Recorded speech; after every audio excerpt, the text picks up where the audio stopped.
So, did you see my intro? Are you sexually satisfied? That is a huge, humongous topic. It's like, where do I start? It's so important. Are we sexually satisfied? First of all, what's the definition? The definition is actually a subjective definition, right? You decide whether you are sexually satisfied or not.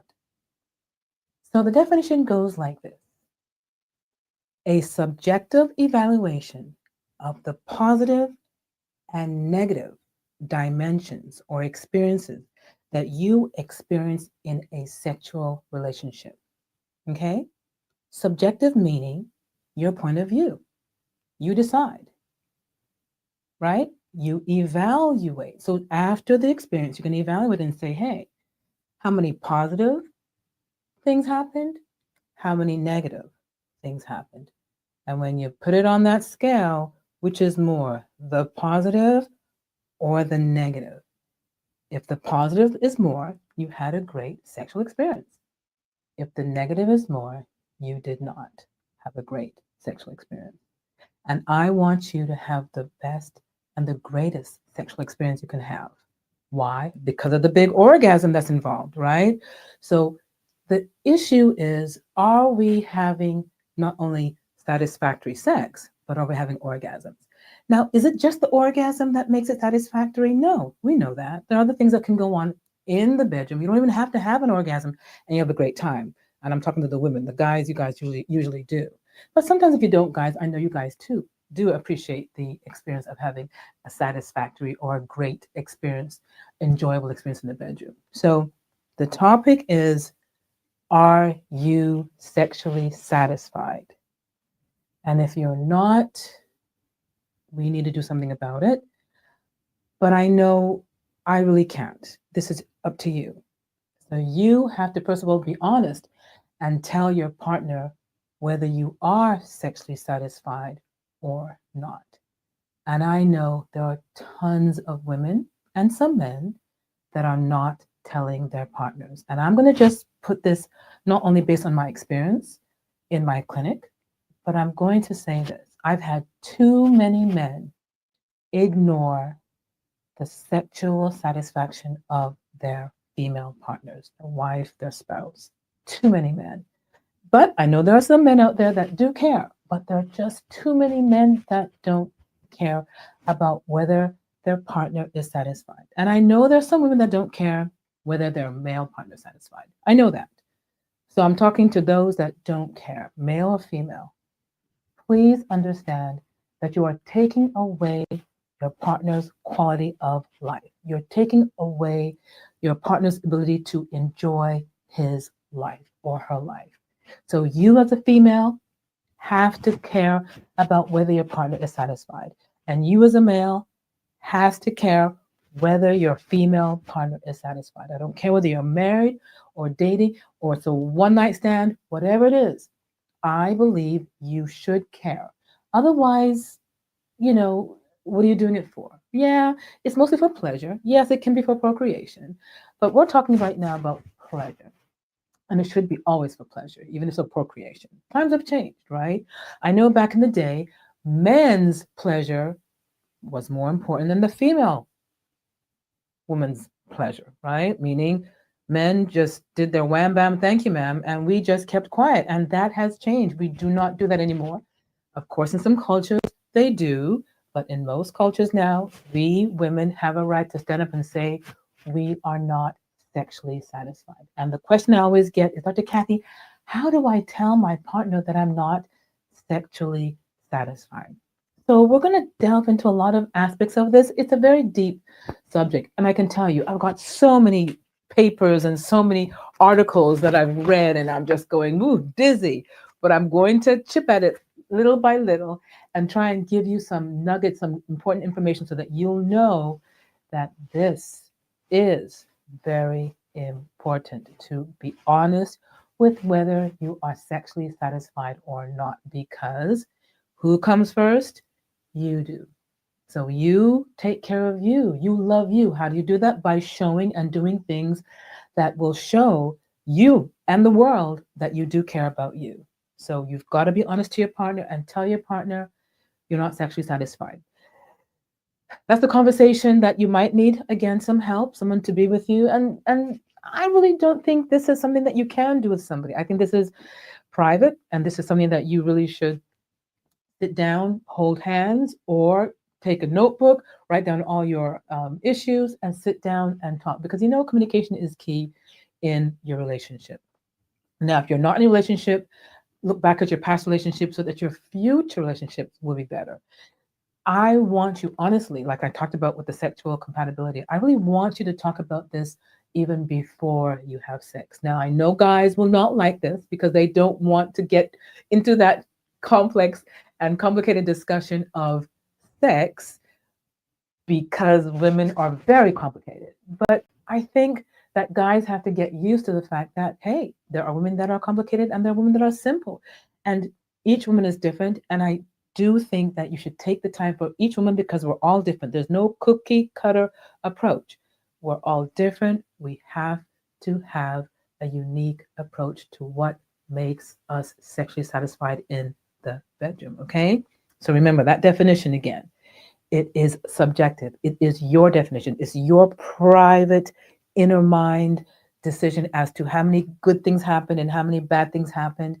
And then you're being able to express that to your partner and vice versa, right? So you've got to be able to be honest. And I know, again, a lot of couples that keep their secret, pretend, fake, right? Fake the orgasm, fake that they're enjoying sex. We don't want that. We want you to sit down, gently hold his hands, hold her hands, and say what the problems are. If you want to write it down, I'm going to say that to be sexually compatible. Put it in writing, get to an agreement, and put it in the vault, put it under your bed, put it in the safe, and make sure that it's something you can come back to if there's an issue gently, softly, lovingly, and have that discussion as to how you can actually continue to be sexually satisfied in the bedroom. Why? Because there are some factors out there that really prove it affects your longevity. And I'm going to bring up a few of them right now. I'm not going to go into too much of a heavy duty talk about it today because there's so much to talk about. And I am going to get to it, but I want you, you know, my questionnaires, I'm going to do that too. But I want you to, first of all, to breathe in and out and say to yourself, I deserve to be sexually satisfied in the bedroom every time I'm with my partner. And if you say that to yourself, I want you to be able to say that to your partner, and your partner should be able to hear that and lovingly respond, baby, what do you need for me to make you sexually satisfied in the bedroom? And again, this should be done before the bedroom. Wine, coffee, tea, orange juice, smoothie, whatever. Have that conversation in a moment where you have time to spend with each other, to have that lovely communication and talk about the needs that you have, which of course includes the sexual preferences and the behaviors and the different things that go on, not only in the bedroom, but outside the bedroom. But right now I'm focusing on sexual satisfaction. And I want you to know that you have a right to being satisfied in the bedroom. Women, you have the right. Men, you have the right. Do not allow someone to take that beautiful privilege from you because you only live once and you only get this experience, but how many times in your life? And remember, as you get older, it does change. So your discussion might have to change too because different things might happen. But you do still have a right until you die to have that sexual satisfaction in the bedroom. Okay. All right. Now, I did write down 6 points I wanted to talk to you about. But first of all, remember, I want you to really, really know the meaning of sexual satisfaction, that you will enjoy it, you will have pleasure, you will smile. I've skirted around it in different ways when we talked about different things over the past few weeks and months, but that orgasm is the ultimate deal, right? You really want to have that beautiful orgasm, but to get it, you do have to have certain requirements. And again, I'm not focusing on the orgasm right now. I'm focusing more on general issues that can arise that might affect your sexual satisfaction. And there's so many of them. They're numerous. And I don't think I can get into all of them, but I'm going to use different ways, including the questionnaire, to talk to you about the different angles and the different ways that you can get sexual satisfaction. But I know technique is important, but I also want you to know some information that you generally have to have in the back of your mind, okay? Did you know, number one, it's not the similarity of sexual communication between partners that increase the quality of sexual communication, nor the average daily sexual satisfaction. So that is saying that it's not being similar, right, in sexual communication. So if you guys say, yeah, I like this, yeah, I like that, and you both like the same thing, right? That's good. It's a good start. But it's not the similarity in what you guys communicate and like, okay? This is very, very key. Rather, it's the quality. Quality of the sexual communication is what is associated with better and greater and consistently daily sexual satisfaction and better sexual satisfaction. Okay? So we've always talked about communication. So it's not just yeah, yak, yak, yak, right? It's the quality. So you've got to really have someone that's willing to talk with you and get down to the nitty gritty, right? Get in depth into the issue and be empathic, right? Have some empathy with you if you're going through something that is very emotional. So my point here is we used to just think you can talk about it and get away with it. Studies show, and if you want these studies, let me know, that it's the quality of the communication, the discussion. Can you get over that? I'm like, okay, now how am I going to measure quality, right? Quality is not easy to measure, but the quality basically says you're getting your needs met. You're getting your questions answered. You're getting a response from your partner, and your partner is taking you seriously, looking you in the eye and saying, you know what, babe, we can do this, right? And then you actually do it. And then next thing you know, things happen. Again, you get such a better sexual satisfaction and, of course, a better relationship. You're going to get a better relationship too, right? So that is my first point. Did you know that? I want you to know the quality matters. Just don't go in there and zip out in 5 minutes. No, this is going to be a deep conversation. I always believe in taking notes and be honest and loving. And if you want to joke a little bit, that's cool because humor is great. But I think having the time, setting that time aside to communicate with your partner regarding whether you're sexually satisfied is key. Okay? So it's not that you have the same thing in common. It's more of, did you get your needs met? Did you bring out the issues you're having and actually be honest and let your partner know what is going on in the bedroom together? All right, that was number one. Number two, did you know a satisfying sex life leads to a happier relationship rather than the reverse?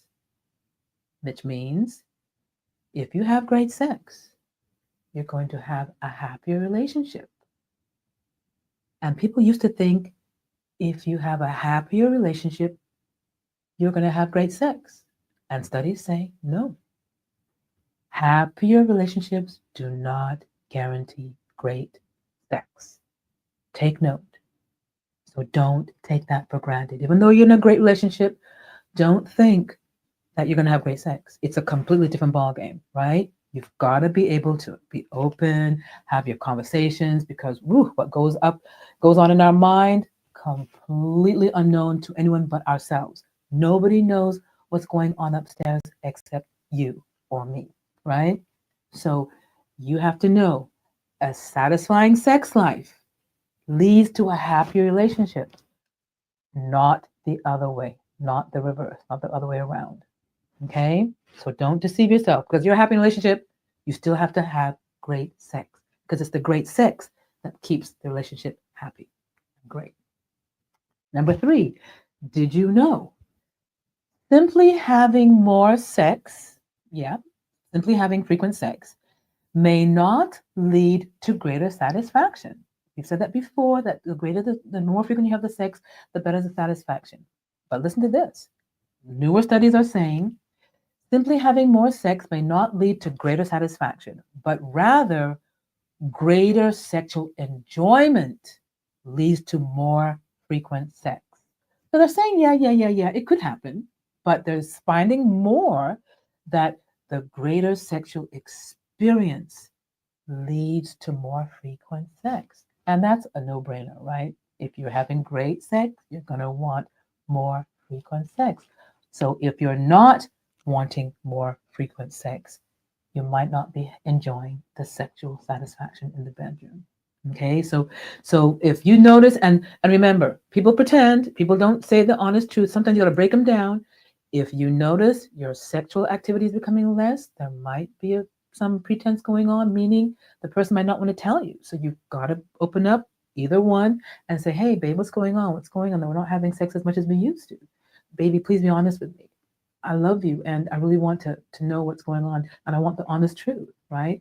Can you handle the truth? I hope you can, because that's what we're supposed to do in relationships. Handle the truth. Okay?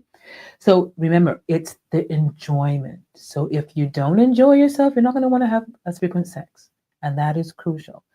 But I still want frequent sex because it makes you better. Practice makes perfect, right? So that's what I really want. But just remember that you do have to enjoy it, right? That's a sexual satisfaction. Did you know, number 4, an enjoyable sex life can be more important than the mere frequency of sex for a happy relationship, right? So they're saying here that an enjoyable sex life is more important than the frequency to lead to a happier sex life. Sorry, happy relationship. So it's pretty similar to the previous, but what they're trying to emphasize here, it is more important to have enjoyable sex than frequency. So we want frequency, but it's more important to enjoy it. So I hope there are no people out there having frequent sex and not enjoying it. And I know there are. Please get help. Okay? You shouldn't be having frequent sex and not enjoying it and suffering in silence. I know there are. Please get help. If you can't do it by yourself, talk with your partner, get some help and talk with your partner, get some counseling, do some sex couple therapy, or talk to your primary care doctor or doctor like me, and let's get some talking going so that we can stop that. That's torture. And I'm talking to men and women. Either way, you've got to get some help because it will destroy the relationship. Okay? So remember, an enjoyable sex life can be more important than just having sex. Now, I know some guys will say, oh, Dr. Kathy, why are you saying that? But I'm going to be honest. The more enjoyable, the more it'll be and better for the relationship. All right. Also, improving sexual satisfaction predicts future increase in relationship satisfaction and sexual frequency. That's a no-brainer again, right? So the more you enjoy it, if you improve the sexual satisfaction, you're going to have more sex and you're going to have more satisfaction. Okay? Focusing on quality of a couple's sexual relationship will improve their overall relationship satisfaction. Also, you need to learn to address the sexual needs of both men and women, right? Because back in the day, the man's needs were more important. Not anymore, okay? So I do want you to remember both needs need to be addressed, men and women. Number 5, did you know? Consensual monogamous individuals, right? Actually, consensual non-monogamous individuals. Okay, so we have monogamous individuals. There was a study that monogamous individuals were compared their sexual satisfaction to non-monogamous individuals, but they were consensually non-monogamous. So there are couples that are consensually non-monogamous, like swingers. They go out there and they swing, and they actually want to know who's having greater sex: the consensual non-monogamous individuals that are going out swinging, or the monogamous couple. What do you think? Who do you think was more sexually satisfied? And I know some of you are going to get it, right? Yep, the swingers were sexually satisfied more than the monogamous couples. Can you believe that? And of course we can. When we think about it more, they're having more enjoyable sexual satisfaction, right? So it says here, they're having more orgasms than the monogamous couple. They're having more orgasms. Do you believe that? Again, these are people that are free spirited and enjoy sex and are lucky that they can have orgasms. Those that cannot won't be able to do this as much. But again, it's that free spirit, it's that letting go, it's being able to just do you and be in a place where you are willing to let go and enjoy the moment, right? Be mindful. So, couples in open relationship, open is different, were about equal to the monogamous couples, and they do not have better sex than the monogamous couples. They're about the same. But the consensual, non monogamous couples, which usually were the swingers, that's where they studied the swingers, were having a ball. Okay? So just wanted you to know that there's a reason for that. And I'm not saying that I'm saying go ahead and become a swinger. Absolutely not. I am saying that they have a secret, and that secret is they're able to let go. So you have to learn to let go, be creative, be spontaneous, do things that are unique. Find some great ideas to surprise your partner in the bedroom and make it special so that your partner knows that you are really enjoying the sexual satisfaction with him or her, either way. Okay? The last point involves sexual movies. All right? I'm not going to say the word, but the movies, the sexual movies, the erotic movies, actually decrease sexual satisfaction. I wanted to make that point before I go. And that's because a lot of people use erotic movies, sexual movies, as the primary source of information on sex, especially the young ones, right? They go there to find out how to do this and how to do that. So they're relying on it as their teacher. And because of that, this leads to the perception that sexual movies, erotic movies, is the best way to go. And that is leading to a preference of the sexual movies over partnered sexual excitement. Can you believe that? I was so shocked when I read this because, again, it's a generation thing. How you use it, it shouldn't be an addiction. It should be something, if you do, very mild and very, once in a while. It's not something you do every day, how many times a day, and you start interfering with your work. So I think people that use it too much are the people they're talking to here in the study. And it is their primary source of sexual information. That should not be the case. You should be able to get textbooks. You should be able to get professionals like myself, other therapists and psychologists and psychiatrists, books, videos, proper videos, educational videos, documentaries that will educate you. And then, of course, your partner and you together can learn, and you practice with your partner so that you will be able to say, oh my gosh, I've got experience in this now, right? Experience is the best teacher. So they're saying that it leads to a preference over the partnered sexual excitement. And it does this also. Listen to this. It devalues sexual communication, meaning that you are not communicating with your partner. You're going back to the sexual movies, the erotic movies to get your answers instead of going to your partner. So overall, it decreases sexual satisfaction. And this is for both men and women. Okay? So be careful how you're using it. I just wanted to throw that in there.